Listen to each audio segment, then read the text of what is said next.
Hello, everyone. I'm Ronan Jean, and welcome back to the Syndicate Star Wars podcast. I'm your host, and I have Brent H. Grogu. Brent, how you doing, How's it man? going? Good, good. What a busy week it's been with lots of little trailers and TV spots and hmm cool shit. Some Bro, really it cool is stuff. wild. And Yeah. folks, we're gonna talk about Maul Shadow Lord. We're gonna talk about the Mandalorian and Grogu, and we're gonna wrap things up with a little bit of stuff with Star Wars Celebration. But in the meantime. How you been, Brent? How are you managing stuff right now? Because again, besides the Star Wars stuff, it's Daredevil, it's Invincible. I think the boys is coming Well, out pretty soon. Like, how are you yeah, doing with stuff? this just they dropped so much going on right now. My biggest concern right now is like I haven't even sat and watched Daredevil yet. I like the first 2 weeks of Daredevil I've put on hold. I just can't get there because I've between work and a few other bits and pieces going on, life stuff, of course. It's a matter of just how do you balance it. And then I've been fortunate enough to be home the couple of days they had some big trailer drops, so I managed to do Right. some reactions to some of that stuff. But I think the most impressive stuff so far has just been, the Maul Shadow Lord stuff. We've been getting little snippets here and there, and every hmm single piece has been gorgeous, like freaking amazing. Yeah. I'm unbelievably hyped. I know somebody who else is gonna be hyped for Star Wars. Y'all know him as Kyle Katarn. Kyle, how you doing, man? Hey, Hello hey, there. What's up, how's man? it doing? How's it going? How's it going? Good. How you been, man? I've been good. I've been good. Ready for the Star Wars onslaught to begin. Yes. hmm We Yes. are literally 4 days away, y'all, and 4 days from the premiere of Maul Shadow Lord. This has been a really unique experience, at least for me, because well, I think I'll say this because well, you heard the hoopla around it, Brent, but like me and Kyle were in Celebration when Mm. this was announced and they dropped it like an atomic bomb, and I was like, wait, what? Is this really happening? And we may or may not have seen at that time a footage of trailer and whatnot, and to see that now I was like, holy hell! First of all, it's already been a year, which is fucking bonkers to me. But then Yeah, also like it's it's crazy. around the Happy corner. celebration anniversary, by the way. That Mm. was what a Yeah, time. yeah. Um, so 4 days left going into it. There's been trailers, teasers, there've been clips out for people to watch. How are you guys feeling about this show going into it as the newest addition to Star Wars? And we'll start with Brett. I have one just line to say. I Okay. master the Force, and the Force serves me. What Dude. a great line that they dropped in that 15-second spot. Yeah. Yeah. I Was was that like, from the new spot? Oh, you yeah, haven't checked out any of them, Kyle? yeah. I watched the main trailer and I've had my head in the sand. Oh, okay. All right. So you avoided the little ones. Ah, Virgin eyes and ears as much as possible, which is I kind of am a new so sorry. experience for me. I'm always Yeah. kind of on the breaking edge of all the newest, Right. everything that's released officially, definitely, but also like leaks and rumors. Yeah. This time I'm kind of doing it a little differently and trying to Okay. Then I let shouldn't them have said that. what I want. Well, Man, no, I mean I don't mind Yeah. at all. I just Yeah. that I do like hearing that for the first time right now. Like that's I mean I think it was the Legends where like the Force shall serve us was like one of that sounds Is about right. Yeah. their I was going to version of say like I don't. Yeah, I was going to say I don't know if that is actually something that exists as the direct line, but it I was think used in that one of the is a nod trailers. to like a Force pleasantry Mm. is the wrong word, but like what Yeah, what it's a two say to each other. yeah. Yeah. That's it. I think It's the it's a flip to I'm one with the force and the Mm. force with me, which I'm like, oh Yeah. yeah, that's Yeah. a very Jedi thing Yeah. to say, and this is Yeah. very not like a Jedi thing to say. Yeah. It's a very telling look into Maul's psyche too. Like of Yes. course you Yeah. would think that you can master the Force and make it serve you, Hmm. That's so Yeah. Maul. I mean, I mean, I also wonder whether that's a Sith saying because he's no longer Sith, and that becomes one of those questions about where did this come from for Maul to be saying this? Is it just something they just decided to go up and like this is his piece of dialogue? You can tell that Sam Witwer had a lot to do with those words in this little trailer piece, and It again, further blurs those lines. What does it mean to actually be a Sith versus actually like a dark side? A dark side, exactly. Yeah. Because maybe he doesn't consider himself a Sith, but he was raised as one. If you get my meaning, like as a Force user, he was brought up in the Sith tradition. Yeah. So even if he does his own thing, it's gonna walk like a Sith and talk like a Sith and just be called something else. Yeah. It's like the kids who are like, I'm nothing like my father, and you're like exactly like your dad. You just look, you got a different haircut. Yeah. That's Maul's not Sith Force faction. Yes. Yeah. What he thinks the Sith should have been.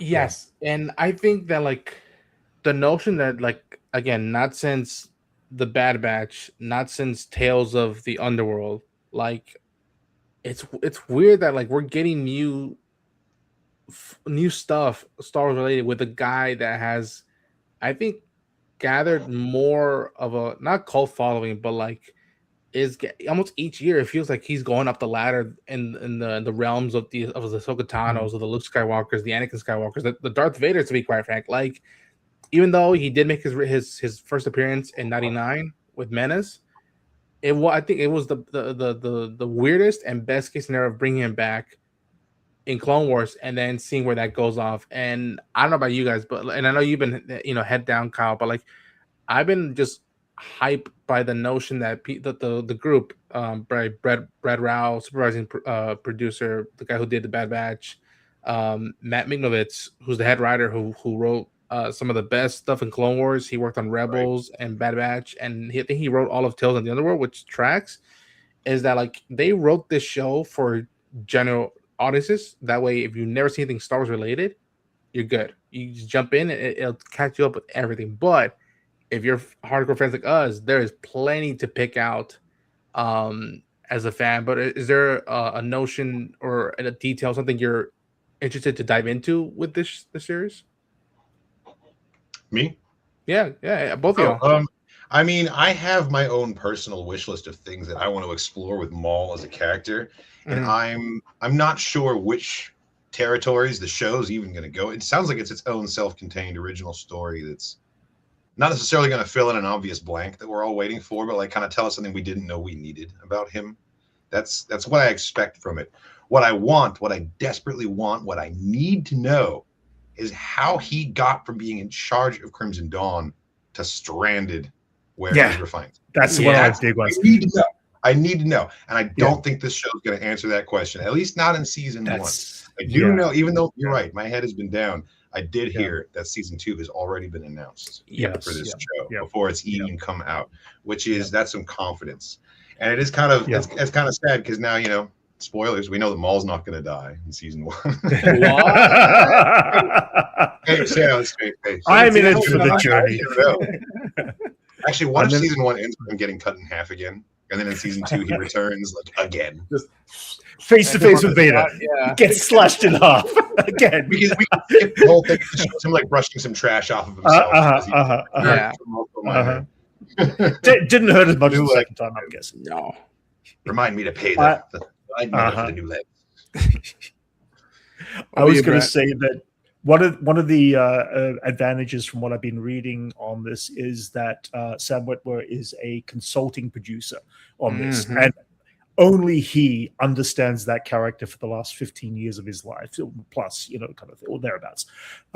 So I think that is a big bonus as well, because he's going to be able to at least put forward from his knowledge that he spent with George Lucas about the character and about what George Lucas' perspective was. And that is going to be fulfilling and I think very helpful. And any interview I've seen him in, he's very passionate about using, about the way this character is portrayed. And the right way to portray and the right and the wrong way to portray it. Exactly. Yeah. And he's very protective of the character. And I think that's going to be an advantage to the show.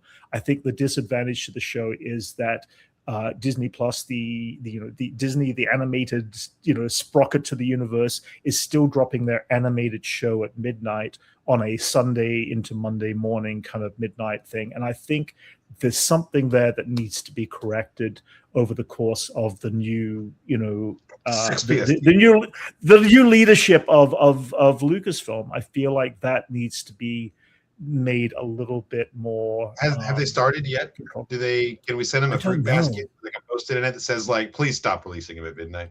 Yeah, yeah. I'm like, do the 6 p.m. thing. Like, do what Game of Send Thrones. some of Yeah, the that's it. Yeah, yeah. I mean, it's a cartoon. Bring it, drop it on a Saturday. Saturday or Sunday evening at 6. Sunday at 6 p.m. is the perfect time for something like that to drop. I know it's not entirely a kids program because they are going to be doing a lot of darker elements, I'm going to assume, to this show. It's not going to be as Saturday morning drop. I'm sorry. Yeah. Saturday morning drop is perfect. You're right. It's going to be darker. It's going to be a little more intense. Just imagine that you are 12. Yeah. Right? Mm-hmm. Oh, yeah. This comes on.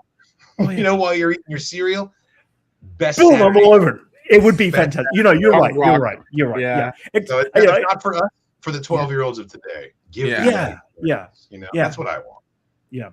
I agree. So I think that's still mismanaged in my personal, opinion of how I want to see it. I'm going to have to see this show now every Monday morning and wake up really early to watch it and react to it, or wait till I end work on Monday afternoon when I'm exhausted and tired and have to watch it anyway. And it's going to be, it's going to be tough to sit and watch this show for the next 5 weeks? Yeah. Of just having to watch back-to-back episodes, do a reaction to them, and then try to get them out there and hopefully get within the algorithms. It's. I mean, back-to-back episodes carries a lot more weight when you're talking about an hour-long show. 24-minute average is manageable. We're talking about like an hour-long sitting of TV. Yes, and that's not that much. And also, shouldn't it be the opposite? Shouldn't we want more? Give us all the Star Wars we can. Yeah, give me a 6-hour release every week. Totally. The fan in me wants that. The content creator with a put them on the big screen. That was the big hurdle for us when we were covering Andor season 2. It was like, oh my gosh, the triple drop, dude. The triple drop, and with an episode of like an hour per episode, which is the best juicy stuff. I'm like, oh my gosh.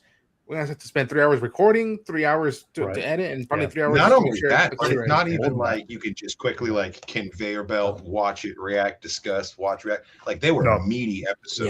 Like there was a lot of discussion, like warranted there that like you easily could talk for 2 hours about each one.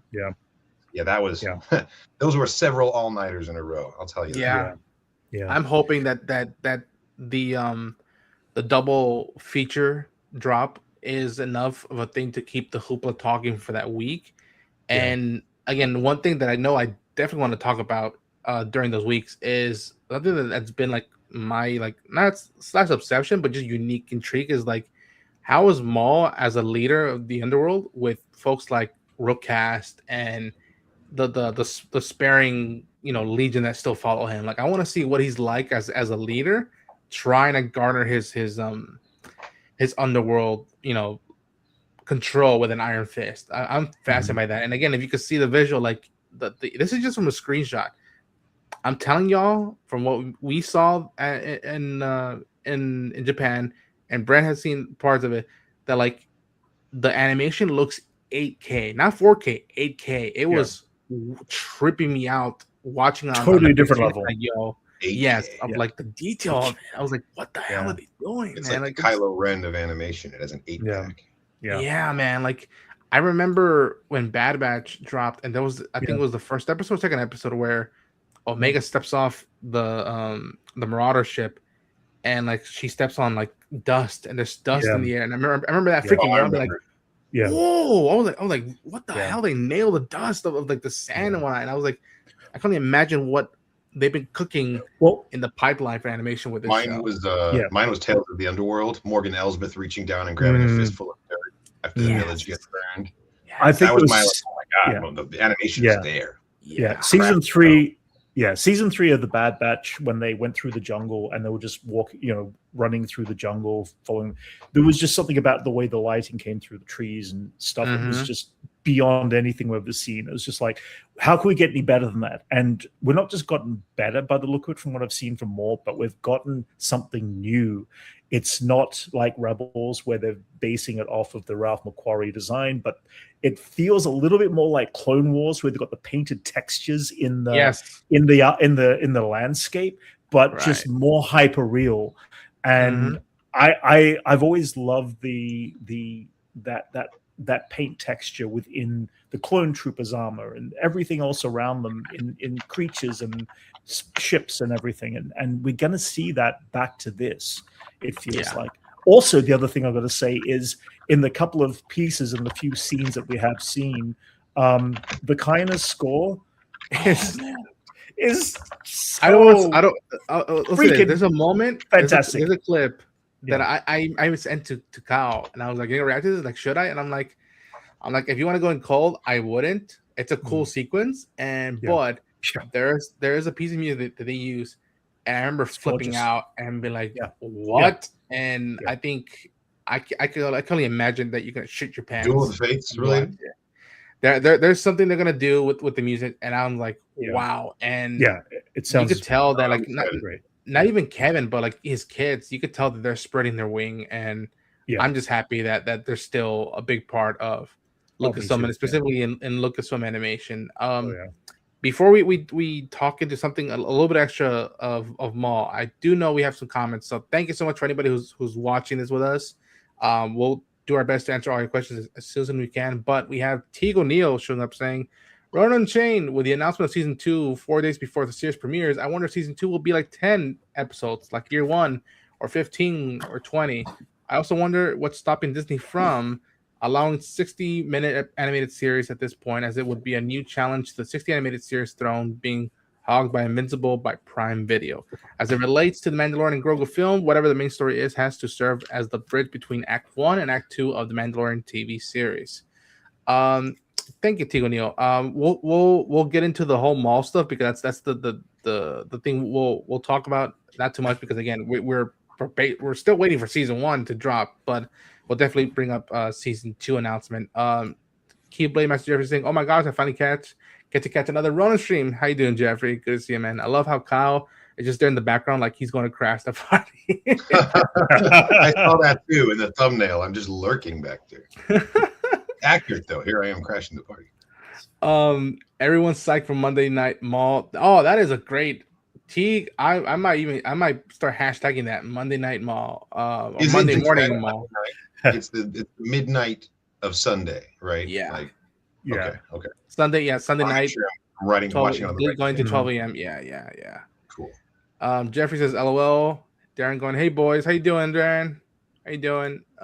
Hey Darren." Kyle going, "Hello there." And then, could they announce the next Jedi Survive game at Star Wars Celebration? If not sooner. I've been hearing. Hi Kyle, I'm excited. Jeffrey, I've been hearing that announcement could come as soon as May 4th. That's the thing I've been hearing around the block. But again, don't quote me. That's just a rumor I've been hearing. But I would be shocked, because it's been a couple of years now since the second game came out. I could be wrong. And there's always been stuff like, is he going to come into live action or not? So I would be shocked if either by now or by come Los Angeles next year that we don't have something to bring up concerning Cal Kestis, Jeffrey. But I know Cal has a huge following, which is good, because that means that like it's not just the movies and TVs that are attracting the fans and new fans going to it. It's also the video game side, which again, that's something that's come back since the old SNES, or hell, the old school video game style. So like I'm hoping, and I would be shocked if we don't get anything new. I think about that. What do you guys think? Do you guys think we're getting a new Jedi Order, Jedi Survivor announcement within this year, or you think by LA next year? I mean, that has to be the window, right? Between now and LA is when it's going to happen. My buddy is working on the game, and as of like a year ago, they were like in the thick of it, like really in the throes of it. So enough time has passed that they've got to be close to finishing it by now, or at least have enough assembled to give a teaser or a trailer or even an announcement. So I feel like we're in that time period right now, like any day now, leading up to Celebration. I wouldn't be surprised. I would be surprised if Celebration comes around and we still haven't heard anything about it. Yeah. That's when I'll start getting concerned. But yeah, I'd expect one. What about you, Brent? Are you pumped to see Cal again? I as being not a gamer, I am more invested in the story told. So I love the edit down story when they edit the whole pieces together online, and I get the chance to watch the story itself. I just am not a gamer. That's as simple as that. It just it's never put me in.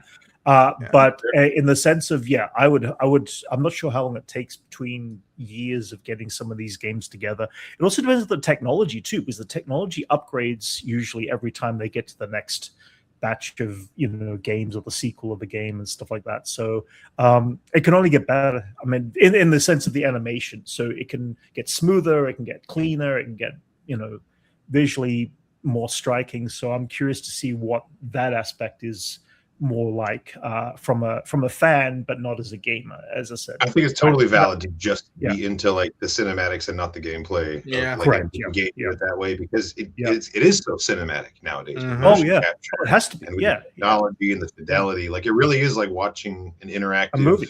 Yeah. So yeah, I think that's an increasingly like popular way to engage with it. People don't even own consoles; they just watch the movie version on YouTube. That's what I did. Nothing wrong with that. That's what you're into. I agree. Teague O'Neill does say that's so Maul sounds like a solid idea for a Maul character discussion segment as the series progresses. Either that or a sitcom. Yeah.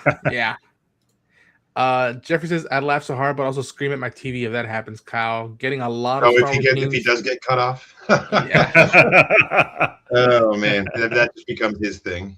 Every episode gets cut in half in a different scenario. Jeffrey does say, getting a lot of great Star Wars games and shows and the Mando movie to hold us over. I agree. Yeah. But yeah, again, as we hinted at early on that Dave Filoni got interviewed by Esquire, I think it was, saying season 2 is a go, that it's in development, which I would have been shocked if they kept it as one season, but again, it would have been a bold move, Cotton. But like we said, like there's a lot of space between where we last saw him in the end of season Mandalore and the next time we see him in the canonical timeline of the universe. And I generally I don't like hearing season 2 announced, confirmed before a show drops or even in the middle of it. I would wait like the day after the finale of take some of the stakes away because everyone's going to be there for season. The story's going to continue. And also this is coming from the now new head of Lucasfilm. So the question here is, I'm just saying, in general, I am anticipating on how the approach is going to change on how they're going to do things. This feels like one of those first approaches. Let's announce this right away. We've already got the first one in the can. Let them know that we're working. They did it previously, I think, with Andor. Okay. Andor, we knew going into it, there's going to be more than one season. Before season 1 came out. And I think there was another one too. It might have been Mandalorian even. Yeah, but for animation though, that is a different shift as well. So I don't think they've done that for animation before. No, that's Tales of the Jedi came out, and it wasn't until London 2023 when I went to the Clone Wars 15th anniversary panel that that Dave in the middle of it was like, Tales of the Jedi, I'm pretty proud of it, and I'm using that as something to teach others to do animation, and we're gonna do more Tales of, and we're like, which that became other anthology mini series, which is like Empire and then Underworld. So it's a great head on the Legends too, with the Tales of books. And I'm just curious that like how if season 2 is a go, how long, because he does say he works in arcs and length in terms of these stories. How long are foreseeing it? Because if I'm not mistaken, you guys correct me, Bad Batch went 3 seasons, right? Yes. Rebels went 4 seasons. Mm-hmm. Resistance went 2 seasons, and we've only had a season per tale, if you will. So I'm wondering, is this going to go the 3 or 4 season route, or are they going to go closer to what Clone Wars did, which was 7 seasons of story? And again, there's a lot of stuff between where we see Maul and where we, again, I'm trying not to spoil. There's another option on the table too. They could do what they started with Star Wars Visions, which has entered its 3rd season, and the subsequent season, there's going to be another anthology, but there's also going to be long form, dissections of some of the previous stories. Like Lance Jedi's getting a whole season, Ronan's getting its own season. So there's this whole other format that they've now rolled out Mm. for animation that they could go with as well. They could even Yeah. explore singular characters with their own things within a story. You know. Yeah. I think we won't hear anything new. And knowing Dave, he's very like hush hush. He's like, and which again for us fans, it's for better for us. Like, no, I'm not gonna say anything for a while. Just you be ready. And so I doubt we'll hear any news when D23 comes about. I think it will be next year's celebration where we either hear that or we hear news on other stuff that's in development, because we know they said as much. Yeah, we have stuff in development. So if people really want a season 2 and they want it fast, the fans got to speak up. The people who are watching, they got to speak up and let people at Disney and Disney Plus know, like, yo.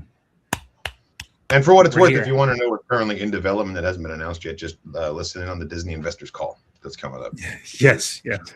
Most likely find out that way. Yeah. That was how we did. What was it? It was 2020 or 2021. Remember, like a lot of us reacted to the investor call, and that's how we knew Hayden was coming back for Obi-Wan. That's how we knew Taika was doing his movie at that time. Patty Jenkins was going to do Rogue Squadron. So, like, yeah, that I wouldn't be shocked if something comes out of that pipeline in that regard. We got some more comments. Thank you guys so much for commenting in. And then T. O'Neill says, I know we have like 3 Star Wars games in active development. Cool. Did not know that, but that's dope. The only concern with Dave Filoni with Star Wars, he's going to keep safe and cater to children. Kevin Davis, I don't think that's the case. I think he does realize that, like, yes, we have to also have stories available for kids to absorb, but knowing what he's done, and again, it's from Rebels to Bad Batch to the Tales series. Like, there's some stuff that I wouldn't consider quote unquote kid friendly. Like, again, there's a first one that comes to mind is Cad Bane's arc in Tales of the Underworld. I did not expect it to go the way it did. I remember going by the end of it, I was like, yo, that's dark. What the hell? And again, the Clone Wars, like Clone Wars, there's the multiple arcs, multiple moments. They don't pull punches. So I think, and again, and he knows that people will voice their opinion, but like he knows that yes, at some stories will have to be catered and centered and focusing on children, but he knows that there's a big broad of audience range that they don't have to placate, but like, all right, we should be able to keep people up with what we're doing stories, and that means either tackling stuff that is teen related, adult oriented, or related, and again, not go full HBO. But I think there's a variety of stuff, and it's too rich, it's too big of a universe to just stay in one lane. There's multiple lanes, i.e. Andor, The Mandalorian, and the animated series. There's too much space. I mean, hell, I'm waiting for Disney and Star Wars to announce an Audible Star Wars series that is canon and go forward with that and see how that plays. Again, besides just TV movie, that'd be. Are you kidding me? I would happily cover a scripted podcast series on a weekly basis from Star Wars. Like, it's just so much space for you guys. What do you guys think? Do you guys have? I think Star Wars is like the umbrella of Star Wars is fundamentally for kids. You can make that argument, and it is so varied and large that you can have things that aren't for kids within that, like Andor. But I think that people kind of miss just like the brilliant strategic nature of having everything sort of have this default of it geared towards children, because like the audience of the prequels, the kids of the prequels, millennials, they all have kids now. They want to keep watching, and there's this excellent built-in justification. Oh, I'm just gonna put it out for my kids, whatever. Now you're sitting there watching it on the couch along with them, but like, if your wife gets on your case about like watching Star Wars, I'm doing it with the kids, for the kids. So you got this built-in use now, because that demographic has now grown up and have kids of their own. Right. But then you've got to look at it this way. I mean, Disney has been shooting Bambi's mother since 1940, whatever. You've got a traumatic element about the way Disney allow children's stories to be told, and there is a tragedy that goes along. George Lucas understood that when he made the Clone Wars, and they were all kids watching it. Now they're all adults, so why not bring in a new era of kids to accept and take in the Maul story, as dark as it may be? We're talking about this element of, he's not the good guy, and I think it's going to be remaining that. I personally, as a fan, want to see how that plays out, but as a kid in this day and age, I'm hoping that they will be able to attach to that element of just their surroundings and understand that this is a fun thing that I shouldn't be watching, but I'm going to be watching it anyway because there's going to be arms severed off and limbs. And this is exactly what kids were like when they watched the Clone Wars. There were still limbs that were cut off. There were still body The parts Umbara that arc. were dismembered. Yeah. If you're a there kid who was survived the some Umbara dark- arc, Yeah. you would be disappointed. That's where they peaked, quote unquote, Right. peaked in terms of Yeah. storytelling. Like, no. That was So- that was so- gnarliness. Yeah, so why not allow that to continue being a reoccurring element in the Star Wars? You give everybody hope in this form of hope, but you also give the tragic background because you need to be emotionally pulled in, whether you're an adult or whether you're a kid. And I think that is what is it, and that's what I think. That's why I always question. It's like, why are you dropping this at midnight on a Monday when kids are not accessible to this? Are you thinking now that the is the mentality changing from the studios saying, listen, we're not, we don't think this is for kids? Yes, it is for kids. It is. It has to be. It still has to be, because that's what the drive is to making those kids love it 20 years later, like we did when I was. Maybe a slightly harder sell than the other animated series. Because like you mentioned earlier, Sam Witwer is a producer on this, and there's two ways to interpret that. That could be that, yes, we've got his authenticity and his guidance, but it could also mean that he had to pledge some of his personal money to agree to get the show made. Possibly. Like that's the other way you could interpret an actor being the producer on their own show, is like, it wouldn't get made without him forking over at least half the budget here, or something like that. You never know. And one of the reasons why they could have been tentative about it could be because fundamentally they need at least some part of the animated stuff to be rooted in like kid audiences, and if this is too dark, too adult, maybe they had cold feet. I agree. Like, I guess Lucasfilm, George didn't have that that buffer because it was under his own banner at the time. So he is the king. What he said goes. But as I said, Disney still killed Bambi's mother, so it's like the trauma has to be in a show for a character to develop from it and learn from it, and same with a child. It's the same way. So I feel like that method still works in this day and age. It has for centuries. Savage Press. I'm not gonna finish the rest of that username, but cool, man. Yeah, do you? I hope Savage gets selected and it's like the Mountain from Game of Thrones. That would be a unique thing. But then again, it's again, there's we're hyped for a show called Maul, and the dude gets killed in the first movie. He's introduced. So like I always worry that you have to be very careful with characters when you kill them off. That like if you bring them back, does that take away the stakes of life and death, or and does are it leave you the door open for other characters to do the same? I'd be fine seeing. I added a few extra letters to the fifth word of that comment. Yes, I think even Sam said it, that like there had to be a good reason why we're doing this show. It can't just be like Maul's cool and he sells toys and hot toys and like it's like it's gotta be more to it. And I think that what they've got going is that there's a reason to tell the story in this particular time period with the character. It's weird. It's a balancing act because like the rule of cool must be there, Maul looks cool, he sells the action figures, that's always going to be a factor. But it can't sustain something by itself. Like that, the rule of cool alone isn't enough. But at the same time, a Star Wars project without the rule of cool will fail. So it's like you absolutely need it, but it can't be all you have. It can't be I'll put all your chips on it. Exactly. Connect with underneath the badass helmet and the spikes and what have you. The cool. Kevin, I feel like we're gonna. Go ahead, Brent. No, I was going to say, I feel like we are getting something very new from the Maul show, because we're getting I think we're getting something that we're hoping to get from, say, the Acolyte that people seem to not get. I personally enjoyed the Acolyte. I did enjoy a lot of it. But when it comes down to it, it wasn't filling the fulfillment it's pledged to say about the dark side of the Force and everything. I'm hoping that this does give us something really cool, something really new, and something something new. What if it doesn't give you all the answers right away? What if we're left right away, or with a lingering question? Is that still satisfying? Yeah, I know that's what happened the Acolyte, but in the perspective Right. of the Maul Shadow Lord show, if like we have that Yeah. same thing again, Yeah. would it have the same reception? Yeah, I think they have to tread carefully on how they end the season, because I love cliffhangers. I'm a big cliffhanger fan, but Same. but they have to answer something to set up something new. I like it when a show and a season is able to complete an arc and then suddenly drop the ball on the new arc that's about to happen on you.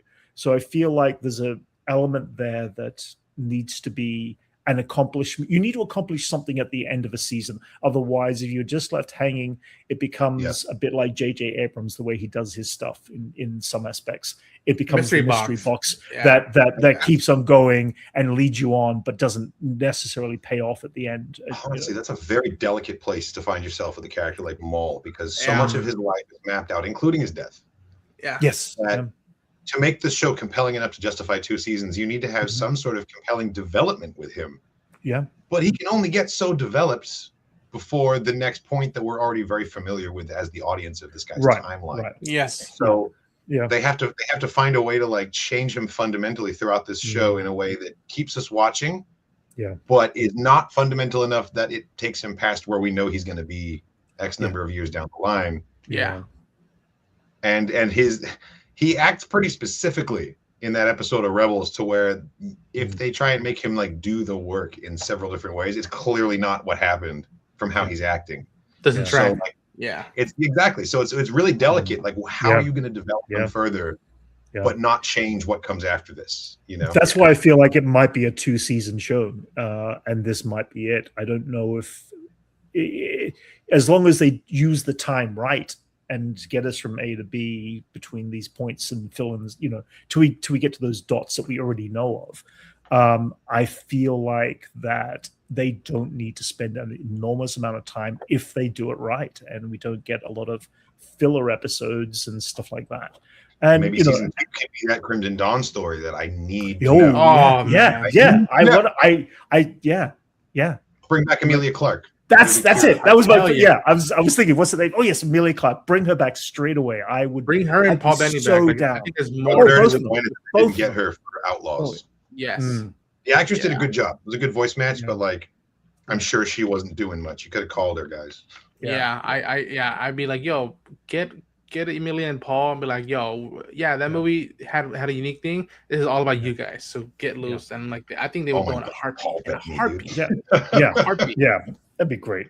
Man, he was such a ham. It was perfect. So like, absolutely called for the role. But like, man, he was chewing the scenery. Totally. Kevin Davis does say, I do believe Disney will still move forward with the Daisy Ridley film, no matter what the critics and audience say. I am still hopeful with that film. Which one? I think 2, 3, 4, number 5. I was about to say, like, maybe they should have like multiple the amount of Daisy Ridley projects films in production. I think there was multiple that they were talking about at one point, but interesting. every one of them, that's what I kept on hearing. Sorry, Brennan. No. I think it's just the regards of like, with this new regime, how careful are they going to be when they choose to announce stuff that is so early in development that like either we hear news that like, okay, a new writer is brought in, or a new director set on, and it's like, when is this actually getting made? Or I used to believe them, and now I'm so jaded. I'm so cynical whenever something is announced. If it's just announced, I'm like, okay, show me a trailer, or it doesn't exist. Like, I straight up don't. That's what Maul. That's why Maul kicked us in my excuse my language for the kids watching. It kicked us in the balls because we're like, wait, what? They have a trailer already for it, and they already said we're coming out next year. And it's like, okay, all right, I'll put it in the calendar. You tell me there's a show out, but you got nothing to back it up. It might as well be a room. Don't announce it. Do this. Just drop it and say, show us something to prove it's real. I can't have it. Don't show us a title saying Lando the TV series or whatever. I like Waititi's like Star Wars logo that looks like it's carved out of rock. It's like, he had no idea where that was going to go when he commissioned that. He just threw that up to play people. It's like, don't do that. Wait till you actually have something and then present it as the thing. And it's because of all the Patty Jenkins Rogue Squadron movies that have been announced and had hype behind them that never I Never remember went. the video they shot of her, like on the going towards the X-wing fighter. That was something, though. That was still something, and we still failed to meet. It was tangible. It was tangible. It was enough to get you going. Right. You know, Yeah. The fandom juices, not in a gross way. Yeah. But I mean, I don't know. I was younger then. I'm starting to slowly get old, and I feel like I have a finite amount of excitement left in me. So I'm trying to save it for things that are actually going to come out. You know? Mm-hmm. So I've been really tempering my expectations these last few years when it comes to, especially Star Wars, but any kind of movie or fandom that I'm into. Like when they announce, the next big thing's coming. Yeah, I'll believe it when I see it. Yeah. You're right. I agree with that. Teague O'Neill does say Shadowlord would have to be 4 to 7 seasons, as there are several years that this series to span. That's the potential all of us as fans we can see, because again, there's a lot of time. But again, as we talked about early on, like how much story do they have to tell? And again, there's a lot of moving parts right now with what they're handling. I mean, what's our time frame? Also, yes, is season 1 a single day? Is it a year? Like, story could be big scale, could be small scale. Yeah. Like I think someone did the math, and there's a season of The Mandalorian that's like a month, and another season that's like 4 years. Right. You really like it's non-specific, and there's no real like precedent for it. They jump all over the place, or it's all really crawling up. So like they could do 4 to 7 seasons, and it could take place between 2 episodes of another show or something. You know, the entire thing. We don't know. That is the cool thing though about filling in the universe in other areas, the Bad Batch or Rebels or wherever. The timelines that are being filled in are marked by what we previously know. So when they get to a point in time in history in the story of, say, Maul, and it intersects with something that might be going on in the Bad Batch or a situation, obviously, you know, the trailer, I think we see the TK troopers, and it's like, okay, so we know that we go into at least a year into the Maul series, because we've got to that point in time when the TK troopers are on the streets and they're part of a thing, and they're trying to diminish the clone troopers and everything, you know, as much as they can by that point. So I feel like that is our timeline in loose senses, without saying, hey, we are here, kind of thing. And I'm okay with that too. I like that, those moments of crossing points of the other stories when I'm watching. It's some of my favorites. It's some of my favorites, and I love when Star Wars has someone at the end of their long story and someone else right at the beginning of theirs. Yes. It mirrors like time in our own human history, when two figures are like alive at the same moment that you really don't think about, you know? Like I don't know, Pablo Picasso and Eminem, you know, were alive at the same time briefly. Right. Like, you know, like stuff like that, you know. I love to see a young sequel trilogy character meet like a really old prequel character, you know, like have a conversation, and between the two of them collectively, there's so much history there, you know. The crossing of time. I mean, I really would like to see whether it's 2 seasons or whether it's 5 seasons of the Maul show. I would feel fulfilled to see it end up on Malachor, where Maul's left on Malachor. Yes, you seek knowledge. Where he's left behind. I want to see. I feel like that is a fulfillment, unless there is another story that's going to be told or planned down the track. And that's the other problem as well. It's like, you know, they think these big ideas, like, well, maybe we won't fill that story in this particular timeline. We'll keep it open. And I feel like that, I mean, that's the problem with the MCU right now. You 4 years ago, Moon Knight was a thing on TV, and we've never seen him since. And he's going to appear again supposedly in one of the, you know, upcoming movies. It's like, it's been 4 years. Do I care enough about that character now, or do I want to see? Do I know that if I'm going to get a season of a show, I want to make sure that it is going to take me to a point somewhere when it ends that I know where it ends and picks up from, and that it's going to fulfill that journey for me. I don't want it to be left open and suddenly somebody else somewhere 10 years later might fill in that gap. And Star Wars sometimes will do that, and sometimes they don't. And it's more such a passionate character for so many fans I feel like that this show would serve best to take it there, but it may not be the way they go. Who knows? I mean, I feel like not every fandom has lifers. You know what I mean? Yeah. Right. Yeah. Like not every fandom is Sure. a lifelong fandom. Yeah. There's a lot of people that are really into it for a few years and they move on to something else. Sure. Yeah. Star Wars has fans that do hold out for 30, 40 years. Generational. Finally get that nugget of lore finally drops. And it's kind of a reward to them in a way. Yes. Yes. Yeah. Not every nerd thing has that, I think. That's one of Star Wars isn't the only one for sure. Right. But yeah, I think that is a factor that's at play there as well, is that they know that people will wait however long, their whole lives to find out what happened. I'm going to be an old man on my bed finding out how the hell Kira took over Crimson Dawn. Yeah. Cody. That was the one that came to mind right now. Was like it was over a decade of what happened to Cody. Like we never knew what happened to Cody, and it wasn't until we saw a Bad Batch that and we still don't know what happened to him. I mean, after that, yeah.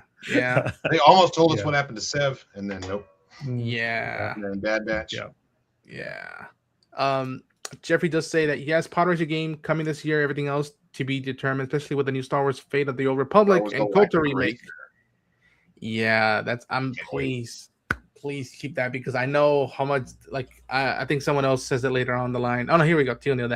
Then you have Eclipse from Quantum Green. Like that was a whole thing of there was you guys a are all trailer missing for that. The most important game that's also coming this year, Star Wars Monopoly. Yes. Oh really? Yes. Oh yeah. Another one? Yeah. Got to get that Star Wars Monopoly. Galactic Racer who? Nice. Find me over there. Nice. I'm going to show up one. I'm going to show up one thing I actually got in the or picked up this week. More Shadow Lord released the Micro Galaxy Squadron set, which that's nice. Is really sweet. Micro Galaxy Squadron ships. When I was at Celebration, they had a display wall with them all next to each other. And and then they've released the two of the Fang fighters with this set. So this is specifically the More Shadow Lord. But Mandalorian's getting a lot of love these days. Yeah.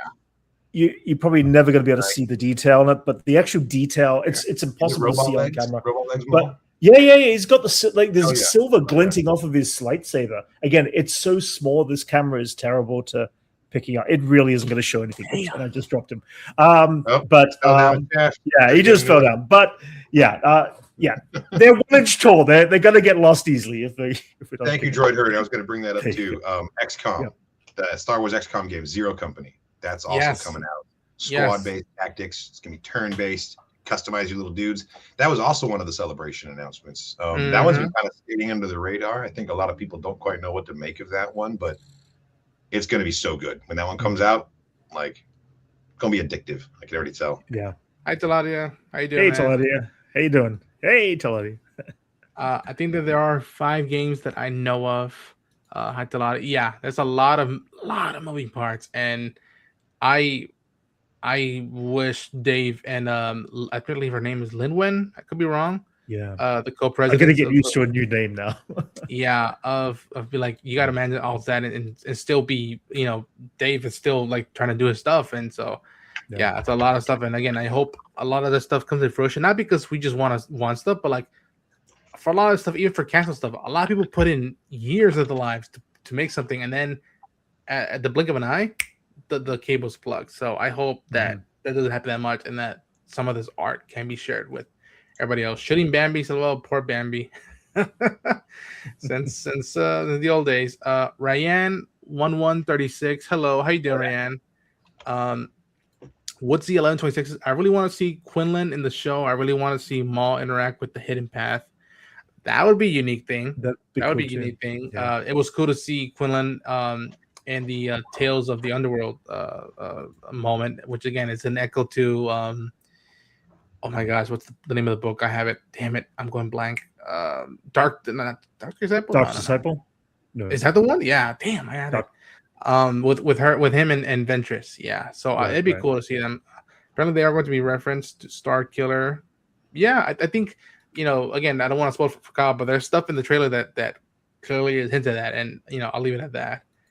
references. I love Moon Knight. I'm probably the only one. I like Moon Knight. I don't love it. There are moments that like are better in it than others. And but I think that's another character that I'm like, don't leave him in the dust behind. Like there's plenty of stuff to do, and it's Oscar I Isaac. thought Moon Knight was fun.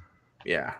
Yeah. What's 11 says? I'm still waiting for some new Dak Rattler stories. I'm not too familiar. Yeah, but yeah, I think that, again, the sky's the limit. The sky's the limit, and I've always said it. Where we're at right now, almost 50 years in deep with the franchise, and they've barely tipped the iceberg. There's a lot of stuff to do in time and characters. Since Brent had a show and tell, I've got one too, real quick. Yeah, go for it. Oh, this the Kagusan, yes. Yeah, I saw your unboxing. Oh, that's brilliant, dude. I love it. Bravo, my friend. Here's the three-way comparison here, because people said that there's a resemblance here. So that's amazing. That's cool. But yeah, no, I'm gonna wear the cosplay and then hold this, holding him. That's the West End game. Nice. Karn Mini holding his hand there. Perfect. Perfect. That's awesome. Kyleception.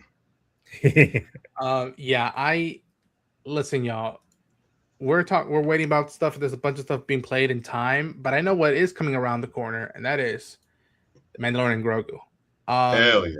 All we know right now thus far is that Jon Favreau is going to be at CinemaCon in about a few weeks, I think. He's going to be at the opening luncheon, and there may or may not be a big presence in terms of footage. Usually, you guys correct me if the timing, usually within about a month of release of something like a movie or show, they put out a final trailer, if you will, to be the last big push in terms of big promo. So I wouldn't be surprised if they show some of the journalists or the press, maybe the final trailer. But I don't know about y'all, man. Like, I am pumped for this movie. Again, all I am asking is keep it simple and yet fun. To me, the gold standard, the mark to hit, I'm like, do Return of the Jedi. Be blast fun, and it has to be a whole unique story. And I mean, I've been teasing it on my channel, but like, I just want to know more about Colonel Ward. I need to know about the history of Colonel Ward. Already we know through the Empire magazine that Colonel Ward and Prince character, right? Yes, Sigourney Weaver's character, that she and Princess Leia have crossed paths, that they go way back. So I'm like, I'm shocked that we haven't gotten an announcement of like a tie-in novel of like, here's Colonel Ward in the early years in the rebellion. And I think it'll come. I think we'll get that. Yeah, maybe even an animation. I need that. Oh man, are you kidding? Oh, Tales of the Rebellion. She could be one of the characters in Tales of the Rebellion. That is a series I've been waiting for them to announce. If they did Empire, I'm like, how come they haven't done a Tales of the Rebellion? Like give me a 3-episode arc of a fighter pilot. Hard to sell after making a whole series of Star Wars Rebels, I guess. Yeah, I guess. Yeah. But what do you guys looking for? Go ahead, Brent. No, I was just saying. That's right. All right. No. I was going to ask you guys, what are you guys most hyped about for this film? I mean, it has been 7 years since TROS or Episode 9, The Rise of Skywalker, since a Star Wars movie has been. I would say it's been 7 years since The Mandalorian. I was like, no. Yeah, it's been a long time since we had a Star Wars film in the theater. I'm ready for Star Wars on the big screen. I have missed it, but also just kind of missed The Mandalorian. I hope that there's no chance that we're going to reduce the scale or the scope and go back to that season 1 magic. Like that was a moment that passed. The Mandalorian big now. It's going to have huge scale. Probably we might even see Luke Skywalker again. Like they're bringing the bigger players in, and that's exciting. But also, I really like season 1 and how small it felt. So I hope there's at least some moments in this movie that feel kind of smaller and meditative and less grandiose.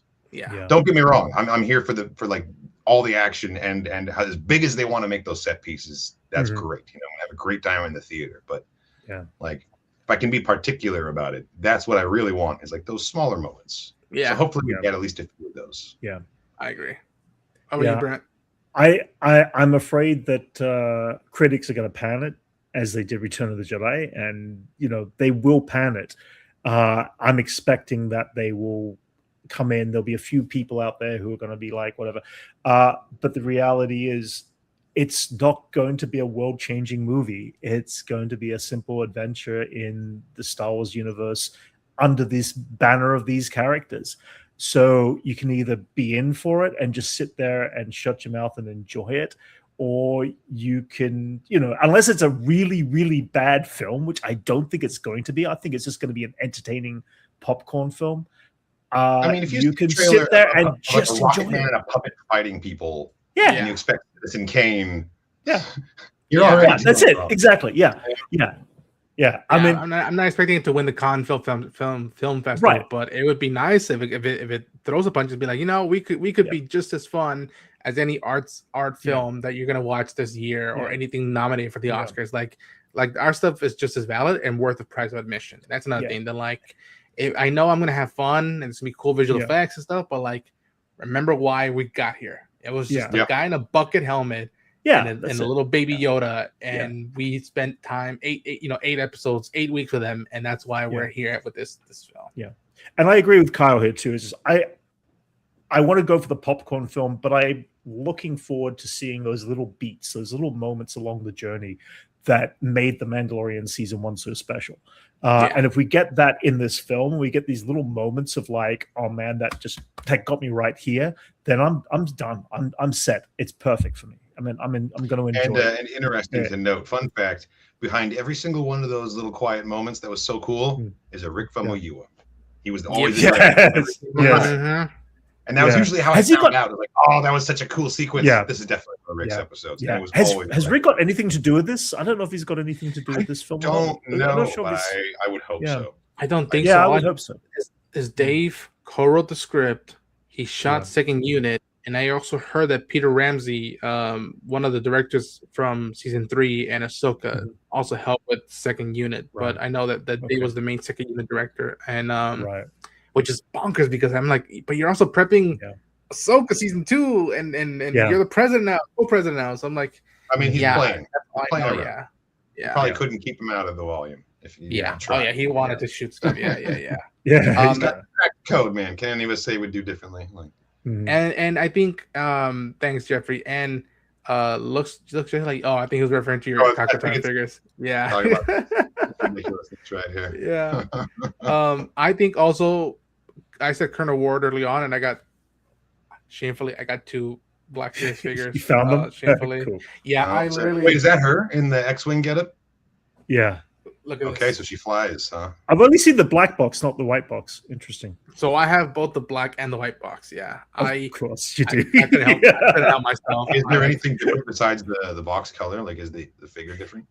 It's just the first edition stuff. New edition. Got it. Yeah. I might do an unboxing, but I'm very this is a shame of being collectible. You don't want to mess with it, and I think the once I get another piece of merch, was again another thing, like the merch drops. It's been a while since I've been wanting to get stuff. You got the Razor Crest, Brent got the Razor Crest, and I know I want to get. You got to check this out. This is the Mando and Grogu. The figure of Grogu, and again, it's so blurry on my camera. He's on his back like that. He literally is 1/4 of an inch in size, and he is attached to the backpack. The backpack is a separate piece to Grogu, and that figure is literally less than 1/4 of an inch in size. It's That's about 3/16. Even smaller than the Lego Grogu, which is teeny.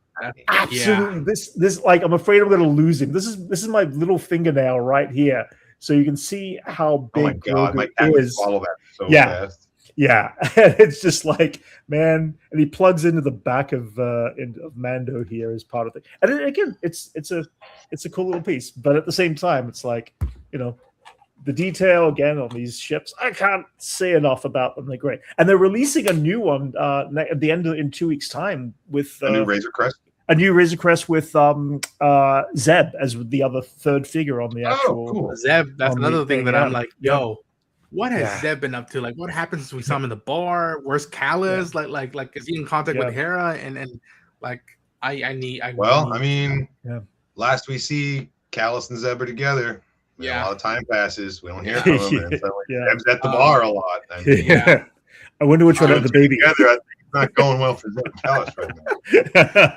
He's on the rocks. He's always hanging out at the bar, chatting up X-wing pilots. Yes. And knowing us, I think for fans watching us, we're gonna be covering this movie out the wazoo. I know right now, I'm doing my weekly rewatch of the show because I had not seen the show in a while. So I'm rewatching the show with friends who had not seen it before, and doing the road to the Mandalorian and Grogu film. And like when the final trailer drops, I will react to it. I think all collectively, and then come May 4th, we'll do. I know I'm gonna be doing a big stream, and then I told Brent this, but I'm trying to make my way back to LA for the release of the film because I want to see that at the Grauman Chinese Theater. Like they think it's now like a pilgrimage and like holy ground. You have to do that like for most Star Wars films. Like go see that because that's where I've seen most of the recent ones at the Grauman's at some point during the release of their runs. So. Yeah. And so I'm pumped for it, and I think the film will deliver and be like, okay, this is a good return to the films, and then now we got this.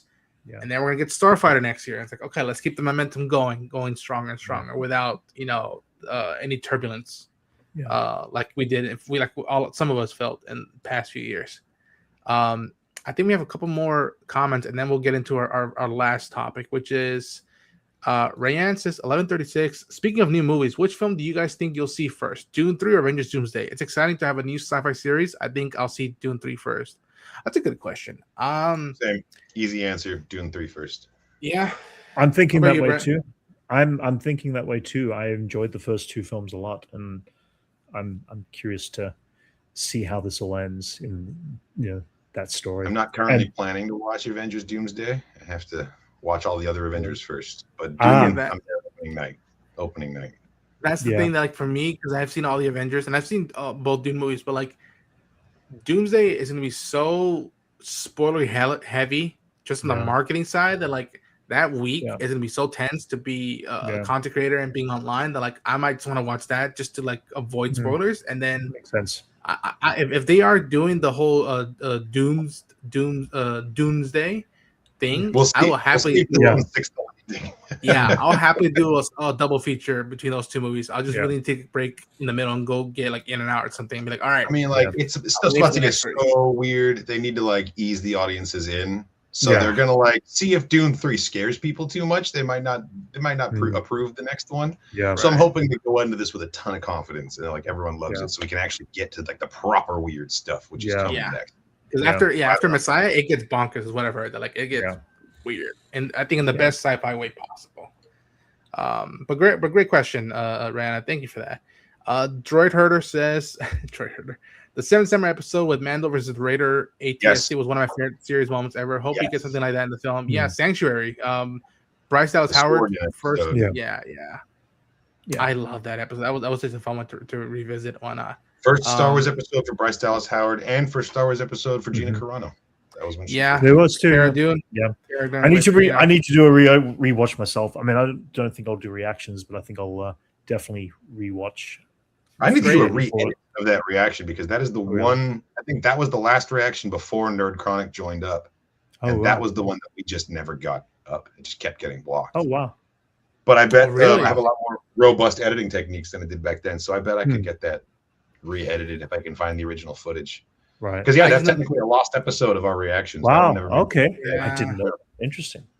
Because I know he did capture the episode 1 ending, and I was like, okay, I'm glad he got that in the can. We got that much out there, but the rest of that episode is like lost to the sands of time. Yeah. George, I want to see it at the old Arctic Theater.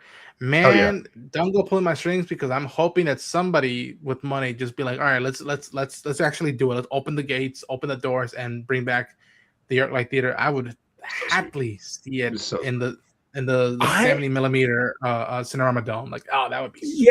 It definitely doesn't work for 3D because I saw a film there. Sure. Yeah, that makes sense actually. Because of the curved screen. Yeah. Anyway, digress. Jeffrey said that's interesting. A little Doomsday, definitely first. Ooh, right on. I wish they would do the Star Wars premieres at the Grauman's.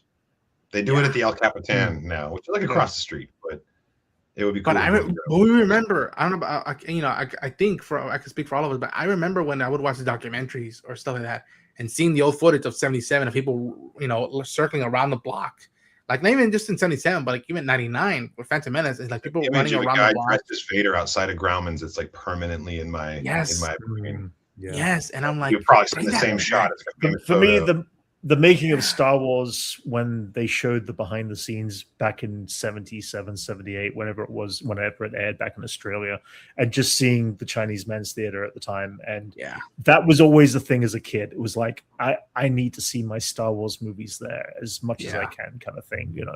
And when they were coming out in December, I'd go, because my birthday's in December, I'd actually go see it first in the local theater, you know, a decent theater, and then on my birthday, I'd get a group of friends together and go on December 28th and just go to the Gromlins and just have a group of us go and see it there. But they'd always have like the great displays and with costumes and props and stuff like that in there. That's fantastic. Not the most comfortable of seats, I have to say, but still worth sitting, seeing. The experience. The experience is absolutely, for sure. Speaking of movies, a little bit unrelated. Have either of you guys seen oh my god, now I'm Hail Mary? the movie. Hail Mary? Yes, Project Hail Mary. Loved it. I was going to say actually phenomenal. Sorry. I have not seen it yet, but I'm about to go see it. I went to the theater for the anniversary of TMNT 2, Legend of Secret of the Ooze. I saw that. Was fantastic, by the way. We had a great crowd. I don't think there was anyone in the theater born after like 1990. I saw it, and can I cut it there for a second? Because when I saw TMNT, every time Shredder's number 2, the you know, what's his name, the one in charge of the foot soldiers, turned up on the screen. Forgot his name. Or something. The crowd behind us started cheering, and at the end of the movie, we turned around. The actor who played that character was sitting there watching the film in the theater with us. Awesome. It was so cool. Awesome. It was so cool. Awesome. Yeah, I didn't bother. You know, I should have got up and just, you know, talked to him, but I didn't know what to say. But it was like, by the way, his character's hilarious to me, because in the very beginning, he's like, "I'm taking over the gang. None of you guys are as tough as me. I'm the next toughest, so I'm in charge." And then he spends the entire rest of the movie scared of stuff. He doesn't throw a single punch. He's scared of Shredder. Then he's scared of like babies. Then he's scared of turtles. Like he just spends the whole movie cowering. His only dialogue is, "I'm the toughest one here." Yes. It was a blast. See, you know, knowing the we were reason sitting in the theater watching. Anniversary, because it brought me to the theater and I saw the posters for Hail Mary and I was like, okay, I'm definitely coming back to watch that. I haven't done it yet, but I did pick up Popcorn Bucket, which is nice. And because I'm not quite normal, I put a skull in it. I saw that. Amazing. I saw that. That's great. My favorite play piece for the library for a while. That's awesome. And Popcorn Buckets have really they've taken off. What are they doing for Mando and Grogu? They've got a couple coming out for Mando and Grogu. That's what I was about to ask. That's are we going to get a Mando helmet, maybe? I'm assuming that Mando helmet. Easy one, right? There's got to be something. They're going to have to do more than one, I'm guessing. But What if we get like a Mudhorn bucket? You like open the horn. The head of the crawler would be so cool. You know, it's one of the twins. It opens up. Or just literally reskin the Dune popcorn bucket that started this whole nonsense and give us a Sarlacc. You know? Yes. Yeah. If you're someone out there with the Dune bucket, please just put some little like pipe cleaners around the edges and make it That'd be funny. You can do it. The power is yours. Giant Rot of the Hut bucket, and you like open up his man boobs. That's amazing. So, like double front loader, like muscles on the side.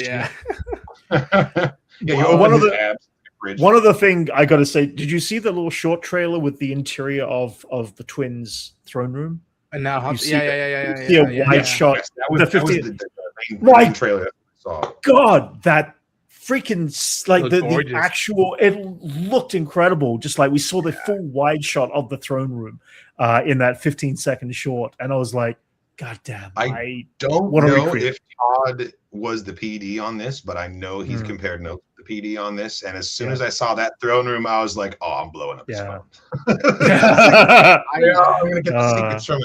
He's got to tell me for the art of the Mandalorian. Someone I worked with for many years, she ended up by becoming an art director on it. She came in as an art assistant and then got transferred to being an art director. So I haven't talked to her since, but I got to sit down and talk. I'm the egg canister that Grogu ate out of. Oh my God! Yes. Poor frog lady. Poor frog lady. I mean, the Camtono in general. They've already kind of they did it as like a drink thing for Galaxy's Edge, right? For Oga's Cantina. I think so, yeah. You pay like $1 million $1 billion bucks, you get a Camtono, and I think it was part of the Star Cruiser, actually. That tracks. The If Star it's a Cruiser lot- had like the yeah, that fancy tracks. drinks. So it'd be like the Yeah. top dollar one came in a Camtono, and you got to keep it afterwards. Yeah. That's funny. To wrap up our stream, the last topic is that boys. Again, it's weird how time is playing now, but like we are a year away from Los Angeles Celebration. Oh yeah. Literally right under a year away. I'm hyped for it. I know that like if there's a lot going to it for this one. I know that like, even before that, we're getting the Lucas Museum opening in September. All I and again, there's Field of the Mando Grogu movie will have been out for a few months at that point. Like yeah, and this is the closest it's been in my neck of the woods. I mean, it's literally my backyard. Like it's literally right there where I lived. And I don't know how you guys feel going into it because there was some talks early on in the year about stuff that I wasn't happy that Celebration was in cahoots with, but I'm hoping and hopeful that a lot of that stuff changes coming April of next year. But it's in LA, and for us who are in the US and are lucky enough to be here, that like it's not that far of a distance, and it's 50. It's not just a celebration; it's celebrating 50 years of this thing that we're talking about coming to existence. It's not just celebration; it's the birthday. It's the big 5-0. Yeah. And the George Lucas Museum is a not small part of this too. Yeah. And that's not just Star Wars. It's the Museum of Narrative Art. It's like storytelling and filmmaking. It's going to be fantastic. Yeah. I think I might actually be more excited for the museum than for Celebration, which is crazy to hear myself say. Yeah. Like, I'm so looking excited. forward to seeing it. And it's only so close by too. So yeah. I mean that's got to be nice. You could just plan a weekday trip out there, Yeah. How's the anticipation going for you guys? Like I'm already again hoping that stuff changes that like and we're lucky to get badges and whatnot, but like I'm already looking at Airbnbs. I'm looking at the hotels right now already. Like I know that there's hotels right across the street, but how are you guys feeling going into this specific celebration other than previous ones? I've got a lot of mixed emotions, more than I thought I would. I thought it would be just like all green lights ahead and just totally stoked, the way I was in Japan when we were standing there when LA was revealed and we got so excited. Yeah, I'm still super excited to go, but there's a part of me that's like nervous now too, just because like the world is really uncertain right now. And one of the cool things that I liked about Celebration Japan was that it was a chance for me to get to know and meet a whole lot of my friends from like Discord and online spaces. Right. First time in-person meetings. A lot of them are like in Europe or Asia or like elsewhere. And I don't know how many of them are going to be willing to come to America. For Celebration next year. Like the world is in such an intense state right now. Yeah. Celebration has become more than just a Star Wars thing for me. It's like a social event. It's like the one time a year I see all my friends. Yeah. And I feel like 75% of them might think twice about coming here. And so I thought of Doc instantly. I was like, the way things are now, I'm like, I wonder how Doc's gonna be. That does cast a little bit of a damper on my mood for Celebration. Yeah. Like seeing where we're at. Yeah. Like it sucks living in an empire sometimes, guys. Yeah. I mean, for me, the anticipation of the tickets dropping, when are they going to drop? Are we able to get our first pickings? Are we going to get lucky to get those first pickings? That's the big one. That's the first hurdle. That's the big one. Yeah, that's the first hurdle.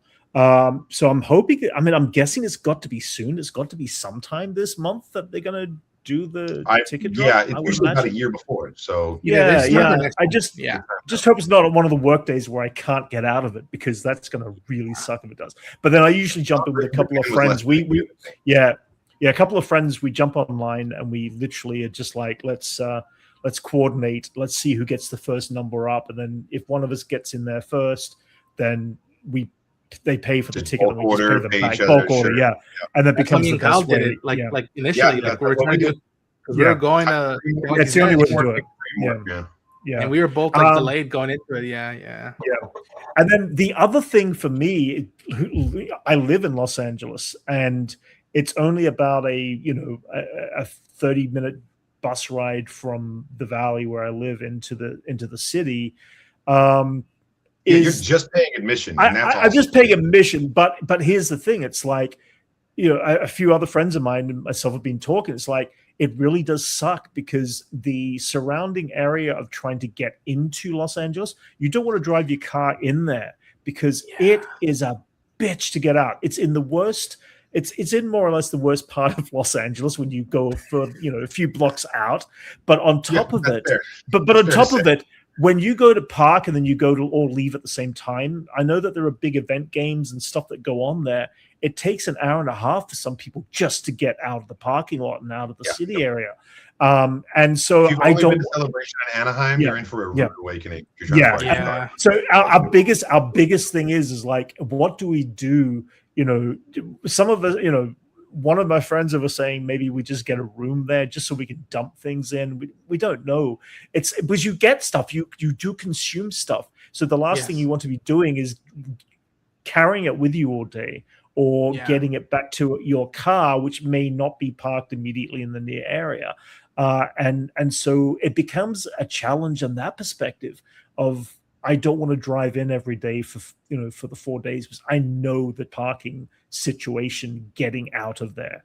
I mean, you just gotta pull an LA move, a classic move. Sometimes you go to a con and very early on in the first day, you buy something huge, you can't carry it. So you got to go to the nearest In-N-Out burger and just slip it under the dumpster. Hope no one noticed it. Oh no! It's Los Angeles. It'll be gone in 10 seconds. Wipe off the animal sauce. You're good to go, man. Take it home. We've all done it. We've all done it before. I think what they're gonna, and I worried because I remember I went to LA Comic Con one year, and even that was getting in there was wild. But like I know they have like a place in the convention, a place where you can hold stuff, but I can't imagine how much they're gonna start charging for people to hold stuff there. Oh yeah, ridiculous. Yeah. But even me, like again, I was born there, and like whenever I go back, I always stay in either in Hollywood or in Burbank. So like the notion of like again, like I know I'm gonna buy something, so I don't want to leave the space for an hour and a half away and then wait traffic an hour and a half back to come back. And like, I'm looking at like the Moxie Hotel that's right across the street. Like I might have to just like get a hotel room and just hang around the area. You don't want to act fast too. Like Droid is pointing out here, the problem is that hotels downtown LA during Celebration not cheap. Absolutely true. They won't be. What I did for Japan is I bought my tickets and I booked my hotel in the same week. Like a year out from doing it.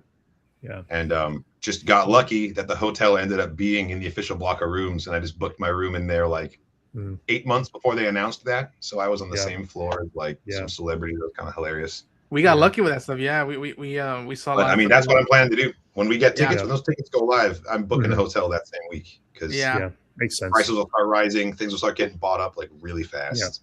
I might even call the Moxie and be like, "Yo, I'm gonna be in LA on that year. I need a room. Like help me up. I'll put my card down, but like don't charge me out. Like I'm gonna be there." We'll put our heads together when the podcast is over. But there was talk on the Discord about like going in on like a suite of rooms, like pooling together and just getting like a big block that we can sort of use for storage and also just sort of a base of operations. Yeah, I agree. That's smart actually. Yeah. Well, again, like I was saying before, like so many people might not be attending now because of like geopolitical stuff. But like before all that really kicked off, we had a group going of maybe 20 people. Yeah. And we were going to try and find a way to like house us all in one big block. So we can still try and explore that, see what we come up with. I agree. Yeah.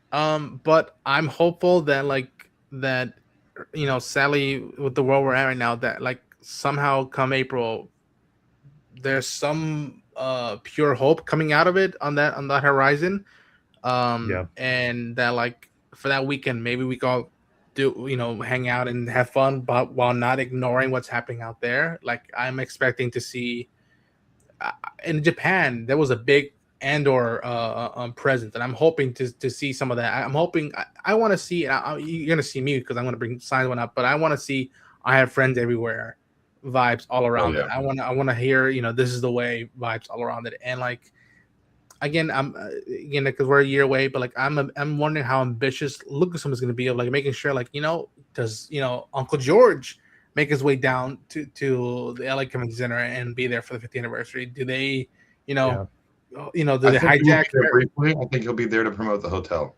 I mean the museum. Yeah, makes sense. You give me a hilarious mental image though. Like with everyone's down there, the Andor presence is like really represented. Like it's almost like a protest vibe. There's signs everywhere, friends everywhere. And there's one asshole who's got like whip, whip, stir, stir on his sign. Because it's still Star Wars Celebration. You got to have that guy. I'll probably be that guy. I think. Don't worry, I can't wait. But yeah, guys, a year away. Hopefully, stuff gets better. I'm hopeful that stuff gets better. But um, I'm glad that we have this community, and again, it's been growing ever Absolutely. since Yeah. Anaheim. I remember Anaheim. This started the ball rolling for a lot of us. I know in London that spread when I got to meet a couple of the guys from Blind Wave and everybody. So I think I even in Japan we even talked to Akasan and the normies and them like for that one, regardless how the world is, that we should do a big push. That way, those of us do this stuff can provide a hopeful positive presence, and like if all of us can put our heads together and like do something cool, I think this might be the best one yet, and might be a beaming light of good in this world, I think. Yeah. But that's where I'm at right now with It would go a long way. And Yeah. I think that Star Wars Celebration is a really good opportunity to provide that. Always has been in the past. Yeah. Oh, I yeah. agree. But boys, thank you so much for joining me for this stream. That's gonna be wrapping things up. For audience watching us, thank you so much for those questions. I love all the comments. Director saying, I have that shirt. I have the shirt for that. Cool. Oh, for the I have friends everywhere. Hell yeah! Yes, that's the case. That'd be awesome. But I'm gonna throw them up muchachos, one more time. Just yes, please. Yeah. Nice. Yes. Glorious. I painted that mini myself, by the way. Oh, you nice. painted it? That's Is it awesome. plastic or lead? No, it's plastic, right? No, it's metal. Yeah, he's metal. Oh, it's metal. Oh, it's a metal one. Oh, cool. That's the old I school didn't metal, realize. West End Games. West End. Oh, nice. Star Wars. Oh, there was a West End Games one. Wow. Yeah, it's a classic. It's a classic. Yeah, West End yeah. Games. Yeah. I've had that figure for years and years and years and years. Yeah, it's an old I didn't game. even. No, I'm just trying to remember whether I ended up with that set, because I actually ended up with a couple of sets, and I've only got a handful of them that I've kept over here. That I've got now. I have to I've figure got out a whether I big do. toolbox full of them in my garage somewhere, and like Oh, they're that's half so painted. funny. That's awesome. Nice, Yeah. nice. He's Wow. always been on the show That's with the collection. That's nice. Glad Rayanne, glad I was able to make it. Thank you so much, Rayanne. I was glad that you were able to make it. Hang out with us. Muchachos, Definitely. thanks again. Never I say let's go around the corner and please promote yourselves. Let people know what you're working on, where they can find you. Let's start with Brent. Brent, what do you got? You can catch me at Age of Grogu. I've been doing a couple of reactions recently. I'll be obviously reacting to more Shadow Lords starting next week. Did a reaction to the new He-Man and Master of the Universe trailer, which did very well, did pretty well at least. And I'm in psych for all these movies that are coming out. We've got Supergirl, we've got all these kind of cool things. I have been doing and recording a series of unboxings of stuff, including all this stuff. I did a recording of the unboxing of it all today, in fact. But I've been so far behind in dropping everything that I haven't edited most of my unboxings for the last 4 months together, at least. So I got to get my mindset back to just editing and putting those up. But I will be dropping more unboxings in the future. And as I said, reacting to shows and reacting to trailers. And every once in a while, I'll do a behind-the-scenes build on something miniature that I'm putting together or something like that. So, yeah. Beautiful. Kyle, what do you got? I'm Kyle Katarn. You can find me wherever Kyle Katarns are sold, mostly Hasbro Black Series, apparently. I have a YouTube channel. I do reactions to the shows and gameplay playthroughs, Star Wars games. We'll have Maul Shadow Lord reactions coming out. Me and my friend Ben do here on the channel as soon as humanly possible. And otherwise, yeah, you just see me around social media. I'm pretty hard to miss. Beautiful. Yeah, folks, this is not the last time you'll see all of us hanging out. I'm pretty sure we'll try to make some stuff work. I know we got some stuff cooking from Maul Shadow Lord that we're gonna try to do on a weekly basis. But yeah, and who knows? Maybe a year from now we'll be doing an in-person podcast out front of Star Wars Celebration. Yes. Nice. Dude, I had such a blast. Folks, go watch Kyle's Dark Forces 100 episode straight from Japan. That was so much fun. Yeah, so much fun. The gonk showing up, that was just like the icing on the cake. Yeah. But yeah, folks, at Ronan Chain, subscribe to the channel. The more the channel grows, the more my crazy ideas come to fruition. And there's so much stuff that I randomly would love to do and just capture it and share it. But yeah, much like the guys, Maul Shadow Lord, Mandalorian and Grogu, my coverage almost every week from here on till the movie comes out. You're gonna see something Star Wars related on my channel, and we got plenty of more stuff to work on until next year's celebration. But for everybody, thank you so much for joining me. Stay safe out there. stay positive and hopeful. And as always, may the force be with you. This is the way, and I have friends everywhere. Take care, everybody.